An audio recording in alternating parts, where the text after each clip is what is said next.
उत्तर प्रदेश के जिला बरेली में इज्जतनगर पुलिस ने 25,000 के नामी वांछित अभियुक्तों को पकड़ा। मामला है थाना इज्जतनगर क्षेत्र के में मोटरसाइकिल पर सवार 3 लोग कुचल दिए गए। इसमें एक महिला की मौके पर मौत हो गई, 2 पुरुष घायल हो गए थे। मृतक महिला नीलम सक्सेना चावाई की रहने वाली थी। वे किसी काम से अपने पति के साथ जा रही थी। तेज गति से आने के कारण बाइक में टक्कर मार दी। घटनास्थल महिला की मौत हो गई। पुलिस का घटना का सफर करते हुए घटना में लिप्त अपराधी मनमोहन सिंह को आज गिरफ्तार कर लिया गया। सर, आरोपी 25,000 का इनामी पकड़ा है। सर, क्या था मामला, किस तरह की कार्रवाई की पुलिस ने? 25 सितंबर को थाना क्षेत्र इज्जतनगर में अपराध संख्या 844/22 पंजीकृत हुआ था। मर्डर केस था। उसमें मनमोहन जय मुख्य अभियुक्त हैं। इन्होंने कार से टक्कर मारी थी और इनकी सास केस में डेथ हो गई थी। जब मुकदमा पंजीकृत हुआ था तब से फरार चल रहे हैं और 302 में वांछित थे। आज पकड़ा गया। सर, क्या नाम भी घोषित था इनका 25,000 का इनाम घोषित किया गया था। सर, क्या बताया पूछताछ में घटना इसने की है जो लगातार इस पे कई मुकदमे थे सर, ये काफ़ी लंबे समय फरार भी रहा घटना के बाद। सर, क्या निकल के आया? देखिए, अब तक जो तमाम हमने विवेचना करी है, इनका घरेलू झगड़ा था जो ये वजह बता रहे हैं। बाकी तमाम हमारे पास जो भी साक्ष्य हैं, डिजिटल एविडेंस है, फिजिकल एविडेंस है, उनसे इनका अपराध सिद्ध होता है। उनको जो है आज जेल भेजा जा रहा है। अग्रिम कार्रवाई कर रहा है। इनका आपराधिक इतिहास रहा है कुछ? इसके अलावा भी इन पे कई मुकदमे हैं इज्जतनगर में बारादरी में। वहीं आपको बताते चलें थाना बारादरी क्षेत्र में रात्रि के समय यशराज गुप्ता अपने दोस्त शिबू यादव के साथ पार्टी कर रहा था। इस दौरान दोनों दोस्तों में किसी बात को लेकर कहासुनी हो गई। इसमें बौखलाहट में शिबू यादव ने यशराज गुप्ता को गोली मार दी। अभी जो रात को सैटेलाइट पर जो गोली लगी है वह कौन है यहाँ पे? भाई है मेरा, बड़ा भाई है। क्या नाम है उनका? यशराज गुप्ता। किन कारणों से उनको गोली लगी है, किसने गोली मारी है, बता सकते हैं? उसके दोस्त ने उसको गोली मारी है, जो उसके संग उठता बैठता था वही। मतलब कोई उन लोगों की आपस की लड़ाई थी और जो उसका दोस्त था वो दिवाली से 2 दिन पहले मेरे घर से गोल्ड का ब्रेसलेट भी चुरा कर लेकर गया था। मेरी मासी का था वो, तो वो चुरा कर ले गया और वो मेरे घर से कूद कर गया था। मतलब घर के गेट वेट तो बंद थे रात में, वो सुबह ही 6 बजे के टाइम पर निकल गया था। तो थोड़ा शक वक हुआ तो मेरे भाई ने बोला नहीं मेरा दोस्त है, वो ऐसा नहीं करेगा ये वो। लेकिन कल जब ये लोग साथ में बैठे खा पी रहे थे तो वहाँ पर उसने उसकी जेब में मतलब उसने कुछ सामान निकाला अपनी जेब से, तो उसकी जेब से उसको ब्रेसलेट भी दिखा। तो उसने कहा ये तो तू ब्रेसलेट है, मेरे मतलब मम्मी सही बोल रही थी कि तूने चोरी करी। तो इन लोग में आपस में बहस हुई है, क्या हुई वो मुझे नहीं पता, लेकिन भाई ने यही बताया मुझे। फिर उसने उसके वहीं पर गोली मारी। गोली मारने वाले का नाम क्या है? शिबू यादव। कहाँ का रहने वाला है? वो हेडल में वहाँ पे कॉलोनी है, वहीं पे रहती है। उसकी दादी हेडल में ही जॉब करती है, सरकारी जॉब है। आपने थाना बारादरी में कोई प्रार्थना पर तहरीर दी है? हाँ, मेरी मम्मी गई है। वहीं आपको बताते चलें आधुनिक इलेक्ट्रो होम्योपैथिक पुस्तक का हुआ विमोचन। फिल्म निर्माता सुनील बब्बर ने किया विमोचन। सैदाना इंस्टीट्यूट ऑफ इलेक्ट्रो होम्योपैथी में डॉक्टर सिद्धराज पांडा, डॉक्टर कमर अहमद अंसारी द्वारा संयुक्त रूप से लिखी गई पुस्तक आधुनिक इलेक्ट्रो होम्योपैथिक सुनहरा सवेरा का विमोचन किया गया। पुस्तक में लेखक डॉक्टर सिद्धेश्वर पांडा, डॉक्टर कमर अहमद अंसारी ने बताया कि यह पुस्तक में उन्होंने इलेक्ट्रो होम्योपैथिक के महत्व पर प्रकाश डालते हुए इलेक्ट्रो होम्योपैथिक के माध्यम से रोग निदान का आसान तरीका बताया है। उन्होंने कहा कि इस पद्धति के माध्यम से हम पूर्णतः अपने शरीर को बीमारी से मुक्त रख सकते हैं, एक स्वस्थ जीवन जी सकते हैं। विमोचन कार्यक्रम में मुख्य अतिथि Bollywood film director producer Sunil Babbar आदि लोग मौजूद रहे। सबसे पहले तो मैं बरेली वासियों को बहुत आभार व्यक्त करता हूं कि मुझे मौका मिला यहाँ आने का। ये मेरी पहली विजिट है। I actually want you to come to this place and this is a beautiful place. I love this place, I like this place. और डॉक्टर अंसारी के साथ काफ़ी बरसों के मेरे संबंध हैं, क्योंकि हम लोग तो फिल्म विधा से जुड़े हुए हैं, लेकिन कहीं ना कहीं हम लोग भी डरे हुए तो होते हैं। स्ट्रेस बहुत ज़्यादा होता है हमारी इंडस्ट्री में तो, और हम लोग ढूंढते हैं कि कुछ ऐसा मिल जाए, एक ऑल्टरनेट थेरेपी ऐसी कुछ मिल जाए जिससे हम शायद कुछ बेहतर तरीके से अपने स्ट्रेस को मैनेज कर सकें। तो उस वजह से मुझे ऐसा लगा कि थोड़ी बहुत जो समस्याएं आती थी तो मैं इनके साथ चर्चाएं करता रहता था मुंबई से, तो मुझे लाभ हुआ, मुझे वास्तव में लाभ हुआ इसमें।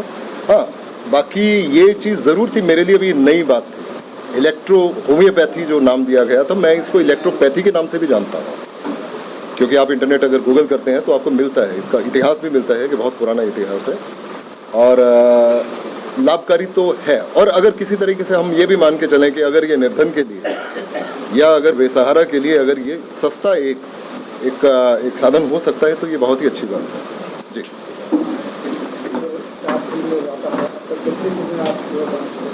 जी हाँ, मैंने 2004 में एक फ़िल्म बनाई थी, उसका नाम एंड्स था, अंग्रेज़ी में मैंने बनाई थी और मुझे अमेरिका में producer of the year award मिला था उसमें। और काफ़ी बड़ी फिल्में भी थी, हिंदुस्तान के कई बड़े डायरेक्टर्स की फिल्में भी थी। सत्यजित रे के थे, एक कंटेम्प्रेरी थे, उनकी एक फ़िल्म थी, वो मेरे कंपटीशन में थी। तो लकीली शायद मेरा जो फिल्म का कथन है या फिल्म का जो मेरा कार्य है अमेरिका वासियों को ज़्यादा अच्छा लगा and I one that producer of the year award and my film was given the best foreign film award in more than 69 films from all over the world. तो वो शुरुआत थी मेरी, लेकिन चूँकि उन दिनों में मैं चंडीगढ़ में रहा करता था और चंडीगढ़ में नेकचंद है एक, जिन्होंने रॉक गार्डन बनाया, विश्व प्रसिद्ध है। तो मैंने नेकचंद जी के ऊपर काफ़ी कार्य किया और रॉक गार्डन को मैंने ऑल ओवर वर्ल्ड उसको काफ़ी प्रमोट किया, डॉक्यूमेंट्रीज भी बनाई मैंने उसके बाद। और धीरे धीरे झुकाव जो है मेरा डॉक्यूमेंट्रीज की तरफ ज़्यादा हो गया बजाय फिक्शन के। तो बाद में अभी मैंने फिक्शन फिल्में उठाई हैं। अभी एक फ़िल्म है प्लेंचेट नाम से और उसको मैं शूट करके आया हूँ मोरनी में। मोरनी हरियाणा का एक बहुत खूबसूरत स्थल है, वहाँ शूट किया। जतिन उसमें हीरो हैं, उसमें नायक हैं। और ये फिल्म जो है हिंदी में है, इंग्लिश में है, फ्रेंच में है, तमिल, तेलुगु और मलयालम में है। और हम इसको OTT प्लेटफॉर्म्स पे प्राइमरीली और थिएट्रिकल फॉर्मेट में हम इसको जितनी 3 भाषाएं मैंने आपसे ये कही हैं इसके जो साउथ की हैं, उन तीनों को हम वहाँ पे थिएट्रिकली भी दिखा रहे हैं और OTT पे भी दिखा रहे हैं। तो होपफुली ये मार्च 2023 में हम इसको रिलीज़ कर रहे हैं। और रादर मैं ही मुझे लगता है कि मुझे ही ये बता देना चाहिए कि डॉक्टर साहब का एक बहुत पुराना एक इनका सपना था, आज इनके 2 सपने पूरे हो रहे हैं। पुस्तक लिखना चाहते थे, बहुत अच्छी पुस्तक लिखी, बधाई हो इनको। और साथ में इन्होंने कुछ बरस पहले मरियम फिल्म्स नाम से एक कंपनी बनाई थी, प्रोडक्शन कंपनी बनाई थी। तो कुछ वर्षों से इनके साथ चर्चा चलती रहती थी, ये चाहते थे कि कोई एक फिल्म बनाई जाए। और चूँकि मेरा फोटे जो है, मैं इंटरनेशनल सिनेमा से बिलोंग करता हूँ। अभी तक वर्क करते हैं और नाटकों में करते हैं, आपकी शुरुआत करते हैं।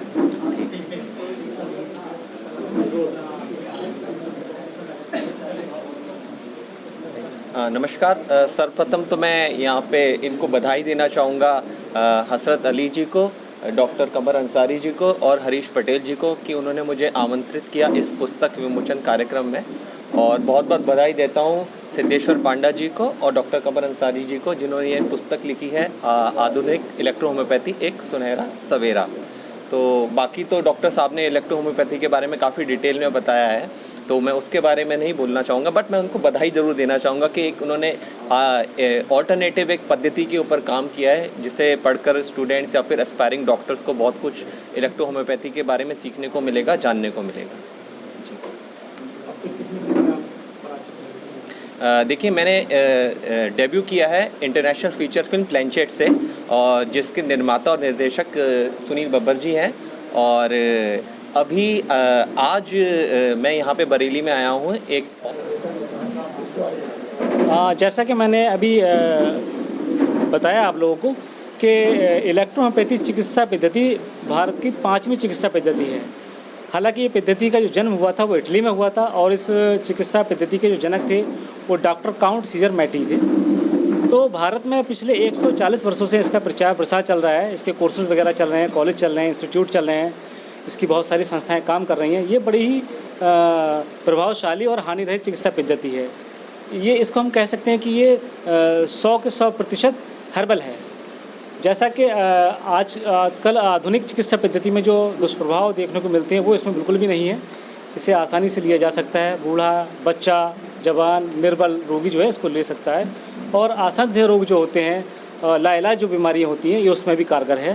तो इस चिकित्सा पद्धति पर मुझे लगा कि ज़रूरत है कि मानसिक और मनोदायिक रोग पर अभी तक कोई पुस्तक नहीं प्रकाशित हुई थी, मेरी नज़र में तो नहीं है कोई पुस्तक जो मानसिक या मनोदायिक रोग पर हो। तो उसको नज़र में रखते हुए मैंने इस पुस्तक की रचना की। और मैं अकेले नहीं हूँ, मैं ही इसका भागीदार नहीं हूँ। मेरे एक मित्र हैं, साइंटिस्ट हैं, वो डॉक्टर सिद्धेश्वर पांडा जी, तो उन्होंने बड़ा सहयोग दिया है मुझे इसे लिखने में। तो मूलतः ये जो है अपना इलेक्ट्रोपैथिक पर ही आधारित है। और मैं चाहता हूं कि इसका प्रचार प्रसार हो और ये जो पुस्तक है इसका लाभ इसके चिकित्सक जो हैं इलेक्ट्रोपैथिक चिकित्सक EH प्रैक्टिशनर हैं वो उठाएं और उसको फिर जन जन तक पहुंचाएं ताकि निर्धन जनता का भला हो सके। एलोपैथिक और होम्योपैथिक और आयुर्वेदिक और आपकी आधुनिक डॉक्टर से इसमें क्या अंतर है? देखिए ऐसा है कि एलोपैथिक जो है वो एक रासायनिक औषधियाँ होती हैं, रसायन द्वारा निर्मित होती हैं। होम्योपैथिक जो होती हैं उसको किसी भी प्लांट को RS में डालकर बनाया जाता है, रेक्टिफाइड स्पीड में, तो वो उसका जो आधार होता है फार्माकोपिया वो होता है RS बेस। आयुर्वेदिक में है किसी भी जड़ी बूटी को सुखाकर कूटकर पीसकर बनाकर या पाउडर फॉर्म में या फिर पेय में सिरप में रूप में ली जाती है। इलेक्ट्रोपैथिक की जो औषधियाँ हैं वो जो प्लांट होता है वो एक तो हरा होना चाहिए, ताज़ा होना चाहिए और उसकी फूल पंखड़ी पत्तियाँ जब उस पर मौसम कहना चाहिए बाहर आ रही होती है उस समय उस प्लांट को लिया जाता है और उसको फिर डिस्टिल्ड वाटर में हम लोग जो है डाल देते हैं और इसके एक प्रोसीजर है उसके अनुसार चलते हैं, तो उसमें कोई RS वगैरह नहीं होता है और वो RS बेस उसमें काम नहीं है और उसमें जो है 100%। वहीं आपको बताते चलेंगे ग्राम बिछरा वाल किशन ने मुटियार निवासी राजवीर सिंह कल्लू ने वरिष्ठ पुलिस अधीक्षक को प्रार्थना पत्र देते हुए बताया कि कांति देवी पत्नी लाखन सिंह ने खड़गपुर के निवासी अपराधी राजवीर को ननिहाल में अपने मामा झुंडे अर्जानी जमीन मिली थी तथा इनकी क्रांति देवी ने झुंड मर कर दिया। मौके पर बुलाई 112 सामने ही गाड़ी में भल्ली लकड़ी और ले गए। दबंगों ने खेत में काट लिए 40 से 50 पेड़। थाना वालीगंज खुशहाली राम जो है खुशहाली राम कंधाई लाल के उनने हमारी लकड़ी जबरदस्ती पुराने आजमपुर खमरिया में उन लोगों ने हमारी लकड़ी जबरदस्ती कटवा दी। करीब 15-16 पेड़ पॉपुलर के थे और जो है 25-30 पेड़ लिप्टिस के थे और हमारे लिए जब हम पहुँचे हमें तमंगली दिखाई थी। उनके 2 लड़के थे, 4 नाती थे, 5 बुड्ढा थे। बुड्ढा जो है मोछन को अड्डे फिर रहा हो साहब खून से खमरिया से पुलिस ठाड़ी देख रही थी 100 नंबर। हम भाई खून से जो है बे रोकते बोले रोको रोको रोको रोको रोको रोको तो हम रुके साहब। खून प्राणी भिंडा लग गया। पेड़ किसके थे वो? पेड़ राजवीर सिंह के थे। राजवीर कौन है? राजवीर मटियार बिचरावाल निवासी मटियार के। कौन ले गया? खुशहाली राम। क्यों? उनने साहब जबरदस्ती बदमाशी के तुर्रम में। जमीन किसके नाम है? जमीन है राजवीर के। आपसे क्या मतलब है? हमसे मतलब जो है हमसे मतलब छीना झपटी में जो है वे लोग जबरिया हमारी कब्जा करे पड़े हैं। जमीन आप ले गए? हाँ। आप कौन है? हमें गुजर। नाम क्या तुम्हारा? राजवीर। तुम्हारी जमीन है? हाँ। आप क्या चाह रहे हो? हम ये चाह रहे हैं हमारी लकड़ी के हमें को पैसा मिलना चाहिए। हमारी ज़मीन का कब्जा साहब बे लोग हम जाते हैं बे लोग हमारे लिए बंदूकन से वैसे हमें धमकी दिखाते हैं। 2 बार हमें घेर चुके। कितने की जमीन होगी? लकड़ी हमारी बिकी है 60,000 की। थाने से बात करी? थाने में हाँ हमने साहब सीओ साहब को ऐसे साहब को हमने रिपोर्ट दी थी शाम। वे बोले साहब सही है हम अपनी इसकी छानबीन करेंगे साहब हमारे लिए हमारे पास लकड़ी हमें साहब लकड़ी रुकवाओ। लकड़ी वो लोगों ने नहीं रुकवाई और फिर हम पहुँचे डीएम के पास। हमने रिपोर्ट दी। उनने साहब कही ठीक है आपके पास फ़ोन आएगा। उन्होंने नेकपाल साहब भेजे बोले जांच करके लाएंगे। हम ठीक है साहब। और लोग बोले साहब ठीक है हमारा इसको बैनामा कराया है तो हमने आप अपना बैनामा दिखाइए और जो है तुम्हारा बैनामा है तो जो है सज़ा हमको मिलना चाहिए। नहीं वो सज़ा आपके लिए मिलना चाहिए। जमीन कहाँ पर है? वो मीरगंज तहसील में पड़ती है आजमपुर खमरिया की। जान मिली हुई है? हाँ हमारी नमसार की है। वहीं आपको बताते चलें ससुराल से पीड़ित महिला ने पिया जहरीला पदार्थ। रुपए की मांग पूरी न करने पर बहू को किया प्रताड़ित। गुस्से में आकर बहू ने पिया जहरीला पदार्थ। बहू ने अपने पिता को फ़ोन कर दी सूचना। हालत बिगड़ने के मायके वालों ने कराया जिला अस्पताल में भर्ती। थाना कोतवाली क्षेत्र जिला अस्पताल में कैंपस के रहने वाले रोहतास ने अपनी पुत्री नैसी की शादी थाना प्रेमनगर क्षेत्र कब्रिस्तान के पास निवासी राजकुमार हावड़ा से की। क्या नाम है आपका? नैन्सी। नैन्सी क्या मामला है? आप जो जहरीला पदार्थ खाया आपने? ये मुझे बहुत परेशान करते हैं हर चीज़ को लेके। खर्चा नहीं देते हैं, मेरा सामान नहीं देते हैं। मजबूरी में मुझे जॉब करनी पड़ रही है। हर चीज़ के लिए परेशान किया जाता है। मेरे ससुर मुझे कास्ट को लेके सुनाते हैं, गाली बकते हैं कि तुम SC की हो, हमारी पसंद से शादी नहीं हुई, हम कुछ नहीं देंगे। घर से निकाल दिया था हमें दिवाली के 3 दिन पहले। 3 दिन हम गाड़ी में सोए हैं। बहुत परेशान किया जाता है। मेरी ननद आई हुई है तो मेरी ननद और मेरी सास दोनों घूमने चली जाती हैं ताला डाल के। मैं बाहर परेशान होती रहती हूँ। खाने पीने हर चीज़ को लेके बहुत दिक्कत करते हैं। क्या मांग करते हैं पति आपके? 10 लाख रुपए लाओ, उसमें से तुम्हारी फीस देंगे। हम कहाँ से तुम्हारा खर्चा उठाएं? हम क्यों खर्चा उठाएं तुम्हारा? हमने थोड़ा ना अपनी मर्जी से शादी कराई है। हमारे लड़के ने अपनी पसंद से की है तो खुद करो, खुद भुगतो, जो करना है खुद करो। आपने लव मैरिज की है? हुई तो अरेंज में है, सबकी मर्जी से हुई है। तो आप कौन सा कोर्स कर रही हैं इसमें? मैं MSc माइक्रोबायोलॉजी। तो क्या फीस को लेकर परेशान कर रहे हैं? फीस नहीं देते हैं बिल्कुल।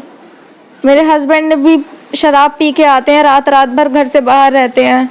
मारा मुझे कई बार। पहले तो मैंने छोड़ दिया ये सोच के कि चलो कोई बात नहीं। आप ससुराल से कौन कौन परेशान कर रहे हैं आपको?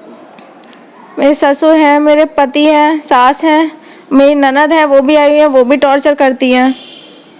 तो आपने क्या आपने कुछ खाया, कोई जहरीला पदार्थ या खिलाया किसी ने? मेरे से लड़ाई झगड़ा कर रहे थे सुबह सुबह फीस की बात को ही लेकर। ज़बरदस्ती मुझे इतना मजबूर कर दिया गया, मारा गया मुझे। क्या खा लिया था? मोर्टीन पी थी। मोर्टीन। हाँ। ससुराल वालों रोका नहीं जब पीते समय? उन्हें कोई फर्क नहीं पड़ा। सब नीचे आराम से नाश्ता कर रहे थे। मैं और मेरे पति की लड़ाई हो रही थी, किसी को कोई फर्क नहीं पड़ा। वो तो मेरी मम्मी और भाई टाइम पे पहुंचे। मैंने उन्हें फ़ोन किया था, उन्होंने आके देखा तो मैं बेहोश थी। उन्होंने जैसे तैसे उठाया मुझे। अब आप क्या चाह रहे हैं? मैं चाह रही हूँ ये लोग अपना बहुत नाम का वो करते हैं कि हम साहिब राम वाले, हमारा तो क्या होगा, हम पे बहुत सोर्स है, तुम कुछ कर भी लोगी तो क्या करोगे, हम अपनी सोर्स लगा के कुछ भी कर लेंगे।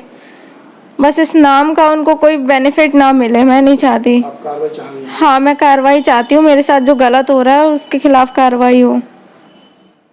वहीं आपको बताते चलें, दबंग पड़ोसी ने परेशान महिला पहुंची SSP दरबार।